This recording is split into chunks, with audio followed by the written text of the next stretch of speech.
सोलापूर शहरातील श्री छत्रपती शिवाजी महाराज सर्वोपचार रुग्णालय अर्थात सिव्हिल हॉस्पिटल परिसरातील मोकाट कुत्र्यांच्या समस्येकडे सिव्हिल प्रशासनाने गंभीर दखल घेतली आहे।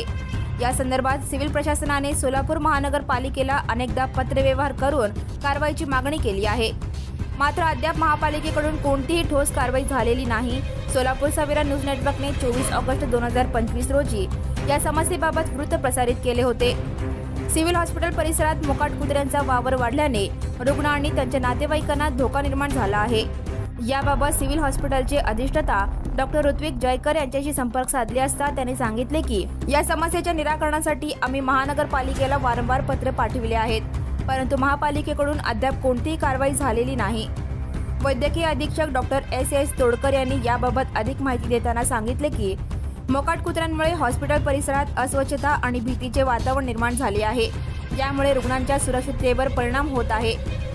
सिव्हिल प्रशासन लवकरच महापालिका आयुक्तांची भेट घेऊन या समस्येवर चर्चा करणार आहे।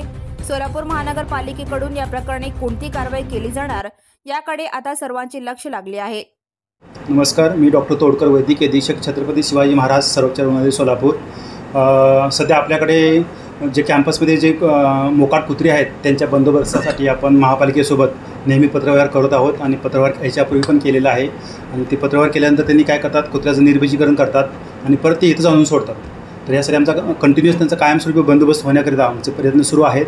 आणि आम्ही डीन सर आणि मी आपले जे महापालिकेचे कमिशनर आहेत डॉक्टर सचिन ओंबाई साहेब त्यांनाही भेटणार आहोत आणि इथून पुढचं ते कुत्र्यांच्या मोकाट कुत्रे जे आहेत त्यांचा बंदोबस्त करण्यासाठी कायमस्वरूपी बंदोबस्त कसा करता येईल या संदर्भात आपले प्रयत्न सुरू आहेत। आणि पत्रव्यवहार यापूर्वी केलेला आहे आणि आपला अजूनही पत्रव्यवहार सुरू आहे, तर त्या पद्धतीने आपण कारवाई सुरू आहे। Subscribe now and press the bell icon. Never miss an update.